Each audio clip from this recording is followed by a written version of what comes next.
उपराष्ट्रपति जगदीप धनखड़ छत्तीसगढ़ के रायपुर के एक दिवसीय दौरे पर रहे। उपराष्ट्रपति अपनी यात्रा के दौरान NIT Raipur, IIT Bhilai, IIM Raipur के छात्रों से बेहतर भारत के निर्माण के लिए विचार विषय पर संवाद किया। इस खास मौके पर उपराष्ट्रपति ने कहा कि भारत की विकास यात्रा में शिक्षा बहुत ही महत्वपूर्ण होगी और विकसित भारत बनाने में युवाओं का रोल बहुत ही अहम होगा। Another area of concern is that a fashion has become that every institution or individual will be advising the other institution how to handle its affairs. That is not a scheme of constitutional working. Constitution has defined role for every institution. Those in legislature cannot advise judiciary how to write judgments. That is the role of judiciary. Similarly, no institution can advise day in and day out legislature how to conduct its affairs. Constitutional wisdom lies that we respect each other's territory. All are committed to serving the nation at last. And therefore, the best way to serve the nation is that every institution, the legislature, the executive, and the judiciary function in their well-defined roles. Young friends, we are a sovereign nation. Our sovereignty resides in the people. The people of this country have given us the Constitution. Our sovereignty is inviolable. Inalienable facet is executive governance that is constitutionally sanctified, reflecting will of the people. If Sri Vishnu Dev Sai is the chief minister, the evolution has taken place through electoral system, through people's verdict. It is his and his team job to engage in executive governance, because the team is accountable to law, accountable to the people. The rationale is those who are accountable to the people engage into executive role. Executive role can neither be outsourced, nor it can suffer that it is overtaken by some other agency. In exclusivity, executive governance lies only with the government. If executive functions are performed by any other institution, including legislature or judiciary, that is antithetical to constitutionalism. That does not augur well for the country. There is no justifiable premise where executive actions can be overtaken by others. उपराष्ट्रपति जगदीप धनखड़ ने पिछले दशक में देश में हुए बदलाव का जिक्र करते हुए कहा कि पूरी दुनिया ने माना है कि भारत अब बदल गया है। उन्होंने कहा कि भारत में आज गांव बदल रहे हैं, लोगों की उम्मीदें पूरी हो रही हैं। साथ ही उन्होंने कहा कि भारत की विकास यात्रा पूरी दुनिया के लिए खास है। Our constitution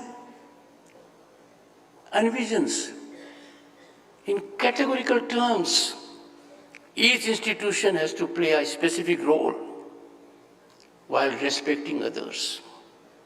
Let institutions restrain and respect, not institutional interference. The democracy must be defined by restraint and mutual respect. We need to concretize solutions by political consensual approach through meaningful dialogues amongst political parties. There will be several political parties, they will have different ideologies, they will have different perceptions about success route. But there are some issues on which there has to be unifying fabric, unity, consensual approach, like nationalism. Our ancient institutions of Shastrarth and Vad Vivad demonstrate how profound differences were resolved through structured dialogue, where the goal was not victory or defeat, but the goal was to find the truth and collective wisdom. So that is what the nation wants. Nations are built on consensus, on commitment of everyone.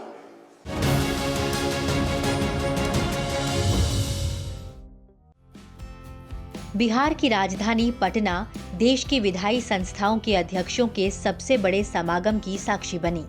Bihar की राजधानी पटना में 85वें अखिल भारतीय पीठासीन अधिकारी सम्मेलन का आयोजन किया गया। सम्मेलन के समापन सत्र को लोकसभा अध्यक्ष ओम बिरला ने संबोधित किया। उन्होंने कहा कि 2 दिन के सम्मेलन में महत्वपूर्ण विषयों पर सार्थक चर्चा हुई। पिछले 2 दिनों में बहुत सार्थक रचनात्मक चर्चा भी हुई और भागीदारी भी रही। ये सम्मेलन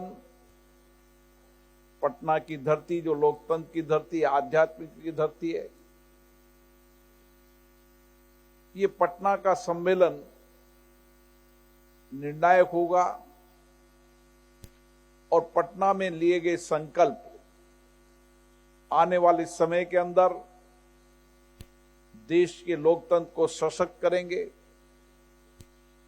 संवैधानिक मूल्यों को सशक्त करेंगे और संविधान के मार्गदर्शन में हम सब हमारी विधायी संस्थाओं को जनता के और भागीदार बनाकर इन संस्थाओं को उत्पादकता और जवाबदेही के साथ देश की जनता की अपेक्षाओं को पूरा करने का इन संस्थाओं का अनुभव में मिलेगा। लोकसभा अध्यक्ष ओम बिरला ने कहा कि विधायिका पर जनता की उम्मीदों को पूरा करने की जिम्मेदारी है। अब समय आ गया है कि जिन अपेक्षाओं के साथ हमारे संविधान निर्माताओं ने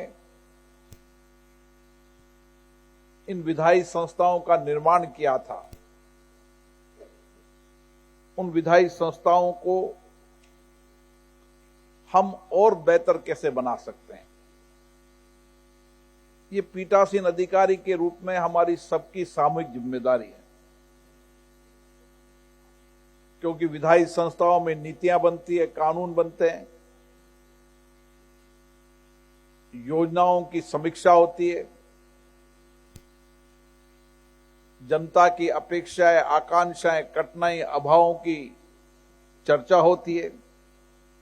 और इसलिए हमने पटना के इस अधिवेशन में संकल्प लिया है कि हम विधायी संस्थाओं को और चर्चा, संवाद का केंद्र बनाएंगे और हमारे माननीय जनप्रतिनिधि इन विधान संस्थाओं के अंदर श्रेष्ठ चर्चा, उच्च कोटि की चर्चा, अच्छी परंपराओं को पालन करते हुए इन विधायी संस्थाओं को जनता की अपेक्षाओं के अनुरूप बनाने का प्रयास करेंगे। लोकसभा अध्यक्ष ओम बिरला ने कहा कि उन्हें उम्मीद है कि पटना के सम्मेलन में लिए गए संकल्प निश्चित तौर पर आगे की राह दिखाने का काम करेंगे। हमने प्रस्ताव लिया है कि हमारी विधायी संस्थाओं के कार्यक्रम में और कुशलता लाने का, नई टेक्नोलॉजी का उपयोग करना, जनता की भागीदारी बनाना और विधायी संस्थाओं की उत्पादकता को बढ़ाना, इस संकल्प के साथ हम यहां पर जाएंगे। निश्चित रूप से सदनों में वैचारिक सहमति असहमति होती है, लेकिन मैंने पहले भी कहा था और हमारे सभी विधायी निकाय अधिकारी ये प्रयास करते हैं कि सभी राजनीतिक दल अपने चुने जनप्रतिनिधियों के आचरण व्यवहार में गरिमा, सदनों की प्रतिष्ठा बनाने में सहयोग करें। और जब ये सब संभव हो पाएगा, जब राजनीतिक दल के लोग अपने चुने प्रतिनिधियों की कुछ आचार संहिता बनाएं, सदन के नियम प्रक्रियाओं की पालन करके प्रतिबद्धता के प्रयास करें, ताकि हम बेहतर संवाद चर्चा के माध्यम से और कौशलता इन सदनों में ला सकें। लोकसभा अध्यक्ष ओम बिरला ने कहा कि भारत की संसद ने बदलते समय के साथ तकनीक के साथ सामंजस्य स्थापित किया है। साथियों, बदलती टेक्नोलॉजी के अंदर हमें खुशी है कि भारत की संसद दुनिया की ऐसी संसद है जिसने नई टेक्नोलॉजी का उपयोग किया है, आर्टिफिशियल इंटेलिजेंस का उपयोग किया है। और भारत विविधताओं वाला देश है। विविधताएं भाषा, विविधताएं भौगोलिक स्थिति, विविध राजनीतिक व्यवस्थाएं, और इसीलिए संसद की 22 ऑफिशियली भाषाओं को से हमने से 10 साइमल्टेनियस भाषा का भाषांतरण करने का काम शुरू कर दिया है। और आने वाले समय के अंदर दुनिया के अंदर भारत की संसद होगी जो हमारी 22 भाषाओं के अंदर साइमल्टेनियस भाषांतरण को उपलब्ध कराएगी। इतना ही नहीं, हम आने वाले समय के अंदर हम सभी 22 भाषा जो हमारे देश के अंदर संसद में मान्यता प्राप्त है, उनके अंदर पार्लियामेंट्स के पेपर्स, रूल्स, उसके साथ जितने भी कार्रवाई सदन की है, उन सदन को हम उन भाषा में उपलब्ध कराने के लिए गति को बढ़ रहे हैं। पटना सम्मेलन में आर्टिफिशियल इंटेलिजेंस के जरिए कैसे विधायी कामों को किया जाए, इस पर भी चर्चा हुई। लोकसभा अध्यक्ष ने कहा कि संसद में अब तक की सभी डिबेट्स को एआई के जरिए हिंदी और अंग्रेजी में संकलित किया जाएगा और फिर इनका 22 भाषाओं में अनुवाद किया जाएगा। हमने आर्टिफिशियल इंटेलिजेंस का उपयोग करते हुए 1947 से लेकर अभी तक संसद की सारी डिबेटों का संकलन हिंदी, इंग्लिश और आने वाले समय में 22 भाषाओं के अंदर हम इसका अनुवाद करेंगे, ताकि देश की अलग अलग भाषाओं के लोग उस संवाद चर्चा को सुन भी सके और पढ़ भी सके। और यही प्रयास हमारी राज्य की विधानसभा भी कर रही है। और इसीलिए क्योंकि केंद्रीय विधानमंडल होने के कारण लोकसभा की जिम्मेदारी है कि सभी राज्य की विधानसभाओं के अंदर जहां हम एक प्लेटफॉर्म पर एक देश एक विधान के लिए हम काम कर रहे हैं, और उसी के साथ आर्टिफिशियल इंटेलिजेंस का उपयोग करते हुए उनकी राज्य की विधानसभाओं के अंदर जो भी कार्रवाई अभी तक हुई है, उस डिबेट को हम हिंदी इंग्लिश में अनुवाद करने के बाद एक प्लेटफॉर्म पर लाने का संकल्प हमने इस पटना के अधिवेशन में किया है। लोकसभा अध्यक्ष ओम बिरला ने कहा कि उन्हें उम्मीद है कि वर्ष 2047 के विकसित भारत के संकल्प को पूरा करने में विधायी संस्थाएं अहम भूमिका निभाएंगी। मैं पुनः आप सब पीठासीन अधिकारियों को धन्यवाद देता हूं, जिन्होंने सार्थक चर्चा की, अपने नवाचारों का किया, और हम सब आज पटना अधिवेशन से इस संकल्प के साथ निकले कि देश और राज्य को हम विकसित बनाने में हमारे संकल्प को पूरा करेंगे। और यही विधायी संस्थाएं देश में चर्चा, संवाद, सहमति असहमति के साथ देश को आगे बढ़ाते हुए 2047 तक राज्य और देश विकसित बने, इस संकल्प के साथ हम जा रहे हैं। और मुझे आशा है भारत, विकसित भारत का सपना इन्हीं विधायी संस्थाओं से पूरा होगा। आप सब लोगों से अपेक्षा है कि वह अपनी अपनी विधायी संस्थाओं के अंदर देश की, प्रदेश की भावी विकास योजनाओं को और 2047 तक विकसित भारत बनाने के संकल्प को हम चर्चा, डिबेट के माध्यम से आगे बढ़ाएं और इस सपने को पूरा कर सकें। बिहार में तीसरी बार आयोजित हो रहे 2 दिवसीय सम्मेलन का विषय संविधान की 75वीं वर्षगांठ, संवैधानिक मूल्यों को मजबूत करने में संसद और राज्य विधायी निकायों का योगदान रहा। सम्मेलन में वक्ताओं ने संविधान की भावना बनाए रखने, विधायिका की स्वायत्तता सहित कई बिंदुओं पर अपनी बात रखी। साथ ही यह भी कहा कि लोकतंत्र के तीनों अंग अपनी अपनी भूमिका का सही तरीके से निर्वहन करें और जनता की समस्याओं को दूर करने पर काम करें।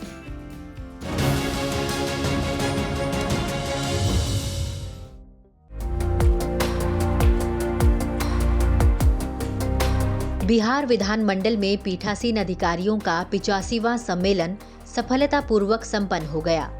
इन सम्मेलनों में विधायिका की स्वायत्तता, वित्तीय प्रबंधन, समिति प्रणाली, सदन और सदस्यों के विशेषाधिकार, सदन में अनुशासन और गरिमा, सदन के कार्यों में सूचना प्रौद्योगिकी समेत कई और अहम विषयों पर विचार विमर्श किया गया। साथ ही कई महत्वपूर्ण निर्णय लिए गए। लोकसभा अध्यक्ष ओम बिरला ने मीडिया को इसकी जानकारी दी। 2025 के संकल्प के साथ समापन हुआ।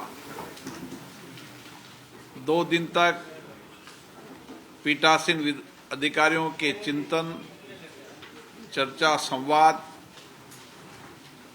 अनुभव को साझा किया और उसमें 5 संकल्प पारित किए जो पटना 2025 के संकल्प होंगे, जिसको लेकर हम हमारी विधायी संस्थाओं को संवैधानिक मूल्यों के अनुरूप और सशक्त और जवाबदेही बनाने का प्रयास करेंगे। अखिल भारतीय पीठासीन अधिकारी सम्मेलन ने भारतीय संविधान निर्माताओं को भावभीनी श्रद्धांजलि अर्पित करते हुए 5 संकल्पों के प्रति अपनी प्रतिबद्धता जताई। पहला संकल्प हमारा संविधान निर्माताओं के प्रति कृतज्ञता और उनके प्रति श्रद्धांजलि अर्पित। दूसरा संकल्प संविधान में नीति, मूल्यों और आदर्शों के अनुरूप सदन का संचालन करने का संकल्प। तीसरा संकल्प विधायी संस्थाओं में बाधा रहित एवं व्यवस्थित चर्चा एवं संवाद का संकल्प। चौथा संकल्प संविधान के 75 वर्ष पूर्ण होने पर देश भर में लोकतांत्रिक संस्थाएं,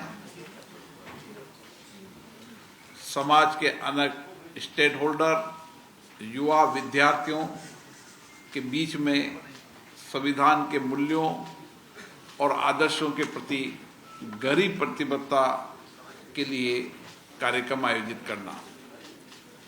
5वां संकल्प टेक्नोलॉजी और AI के उपयोग से प्रभावी सेवाएं देकर सदन की विधायी संस्थाओं और माननीय जनप्रतिनिधियों की बेहतर संवाद चर्चा कर सके, उनके उपयोगी संवाद चर्चा हो, इसके लिए उनकी कैपेसिटी बिल्डिंग के लिए ये 5 संकल्प हमने लिए हैं और इस 5 संकल्पों को लेकर हम आगे बढ़ेंगे।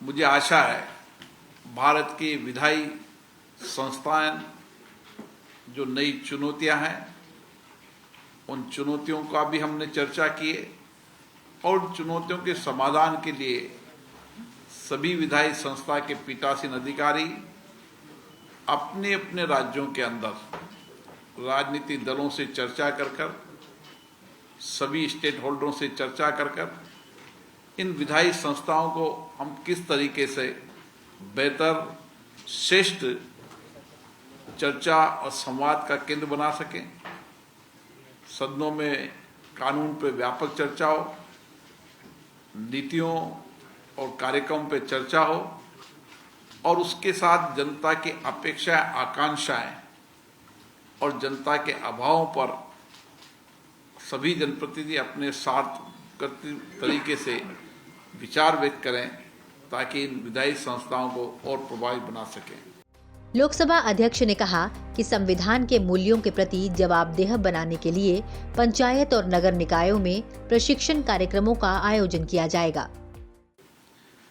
इसी तरीके से पूरे वर्ष भर संविधान की 75वीं वर्षगांठ पर राज्य के पीठासीन अधिकारी अपने अपने यहाँ पर लोकतंत्र की जितनी संस्थाएं हैं, पंचायत, नगरीय सरकार, सरकारी संस्थाएं और विद्यार्थी, महिलाएं, एनजीओ, अन्य संस्थाओं को किस तरीके से हम देश के हर क्षेत्र में संविधान के प्रति लोगों की प्रतिबद्धता और गहरी हो, इसके लिए भी अभियान चलाने की कार्य योजना बनाएंगे। सदन की घटती अवधि पर चिंता जताते हुए लोकसभा अध्यक्ष ने सदन में संवाद और चर्चा पर विशेष बल दिया। मैंने पूर्व में कहा कि हमारे विधानमंडलों की घटती संख्या हम सबके लिए चिंता का विषय है और पीठासीन अधिकारियों ने भी इस पर चिंता व्यक्त की है। हमारी प्रयास है कि विधायक और विधायक संस्थाएं सभी श्रेष्ठ आचरण करें। इसके लिए जो घंटे निर्धारित किए गए हैं उन घंटों पर व्यवधान रहित चर्चा हो और पूर्व में कई पीठासीन अधिकारी सम्मेलनों में कई निर्णय, फैसले, संकल्प हुए, उनको आगे बढ़ाएं ताकि हम जो घटती संख्या है विधानसभाओं की उसको हम किस तरीके से उनकी संख्या बढ़ा सकते हैं और चर्चा संवाद को बेहतर कर सकते हैं। लोकसभा अध्यक्ष ने सदस्यों की कार्य क्षमताओं के निर्माण पर विशेष जोर दिया। सदस्यों के क्षमता निर्माण की सहायता के लिए सभी राज्यों के अंदर एक उत्कृष्ट रिसर्च और रेफरेंस विंग होगी जिसको टेक्निकल रूप से भी संसद सहयोग करेगी ताकि बेहतर रिसर्च और रेफरेंस से माननीय सदस्य पुरानी डिबेट, चर्चाओं को पढ़कर और किस तरीके से वर्तमान के अंदर कानून बनाते समय और चर्चा डिबेट के अंदर और बेहतर तरीके से बोल सकते हैं, इसके लिए रिसर्च और रेफरेंस वीक का भी सभी विधानसभाओं में एक प्लेटफॉर्म उपलब्ध होगा। लोकसभा अध्यक्ष ओम बिरला ने संसदीय समितियों की क्षमता बढ़ाने पर भी जोर डाला। हमारी जो संसद और विधान मंडल की जो संसदीय समितियां हैं उनको और प्रोडक्टिविटी बनाया जाए, उनको और उपयोगी बनाया जाए, उनको और जवाबदेही बनाया जाए, क्योंकि विधानमंडल हो चाहे संसद हो, सभी संसदीय समितियां मिनी पार्लियामेंट की तरह काम करती है जिसमें अलग अलग विभागों की समितियां भी होती हैं। कुछ पब्लिक अकाउंट्स कमेटी और एस्टीमेट कमेटी सभी राज्यों के अंदर है और पिछली बार हमने पब्लिक अकाउंट कमेटी के 100 वर्ष होने पर सभी राज्यों के पब्लिक अकाउंट कमेटी के चेयरमैन, उनके सदस्यों का सम्मेलन बुलाया था।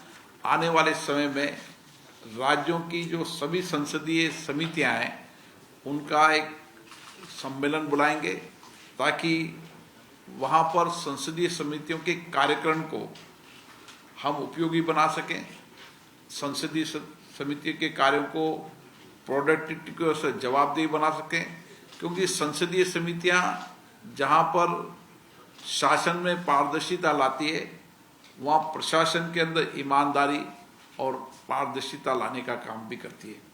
इसलिए जितनी संसदीय समितियों का कार्यक्रम श्रेष्ठ होगा, उतनी ही हम जनता की अपेक्षाएं, आकांक्षाएं पूरी कर पाएंगे। अखिल भारतीय पीठासीन अधिकारी सम्मेलन ने आर्टिफिशियल इंटेलिजेंस सहित डिजिटल टेक्नोलॉजी अपनाने की प्रतिबद्धता दोहराई। माननीय प्रधानमंत्री जी ने भी आग्रह किया था, one nation one legislative platform. इसके लिए हमारा कार्य चालू है।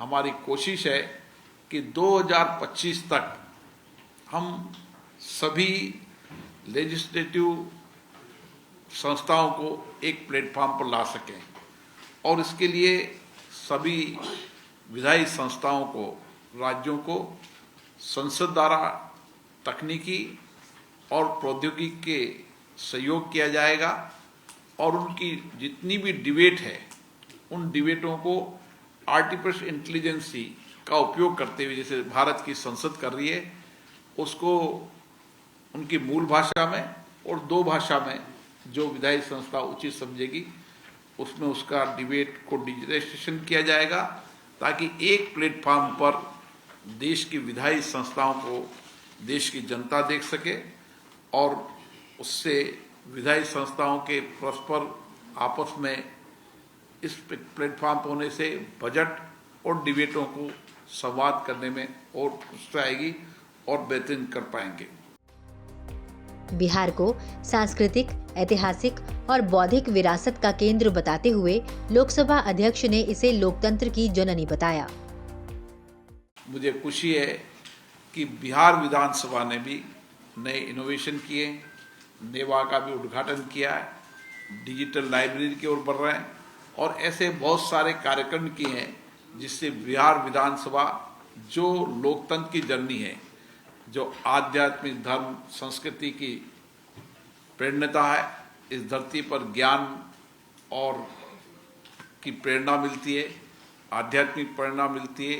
ये भगवान महावीर की धरती है, बौद्ध की धरती है, इसलिए इस धरती का बहुत बड़ा प्रभाव है और इसीलिए 2025 का ये पीठासीन अधिकारी सम्मेलन इस धरती की नई प्रेरणा के साथ जाएगा और इन संस्थाओं को और जवाबदेह बनाएगा, ताकि हम बेहतर कार्यक्रम के माध्यम से जनता की अपेक्षाएं, आकांक्षाओं को पूरा कर सके और संविधान निर्माताओं ने जिस अपेक्षा, आकांक्षा के अनुरूप इन विधायी संस्थाओं का निर्माण किया था, उन महान संविधान निर्माताओं के प्रति सच्ची श्रद्धांजलि जब होगी जब उनकी भावनाओं के अनुरूप हम सदन के कार्यक्रम को श्रेष्ठ कर सकें।